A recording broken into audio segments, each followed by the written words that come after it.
বিসমিল্লাহির রহমানির রহিম। সবাইকে আমার সালাম, আসসালামু আলাইকুম।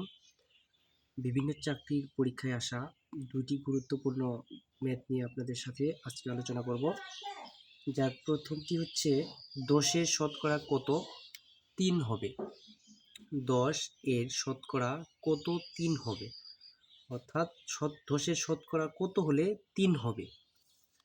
এই টাইপের ম্যাথের ক্ষেত্রে আমরা শর্টকাট ফর্মুলা ব্যবহার করব, যেটি হচ্ছে নির্ণেয় শতকরা সমান যেটা চাই ভাগ মোট সংখ্যা গুণন 100।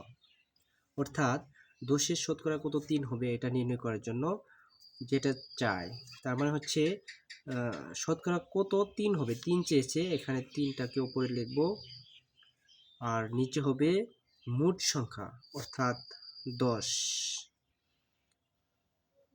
গুণন 100%। তাহলে আমরা এই 0 0 কেটে দিতে পারি, উপরে থাকে 10 গুণন 3 মানে 30%। অর্থাৎ আমরা বলতে পারি 10-এর শতকরা 30% 3 হবে। এটা হচ্ছে উত্তর।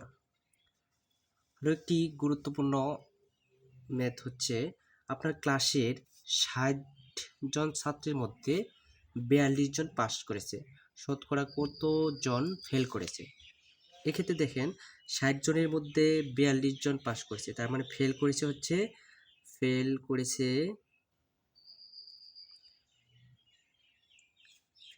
সমান 60 বিয়োগ 42, তার মানে হচ্ছে 18 জন। 60 বিয়োগ 42 মানে 18 জন।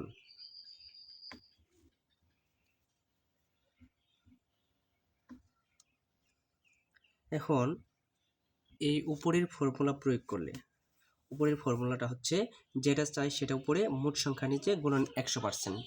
তাহলে আমরা সেম কাজটি করব এখানে।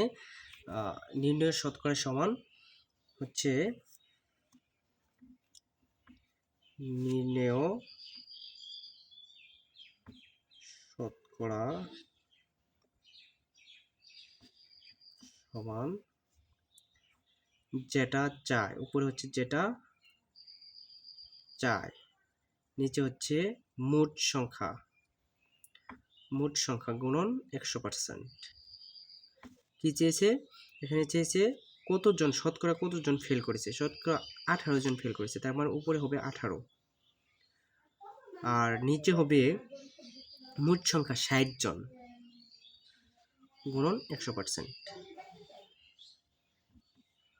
তাহলে এই 0 0 কেটে দিতে পারি, 3 দিয়ে 6 দিয়ে 18 কাটলে 3 6 18 3 বার, এটাও 30%। অর্থাৎ শতকরা 30% ফেল করেছে। আশা করি সকলেই বুঝতে পেরেছেন। ধন্যবাদ সকলকে।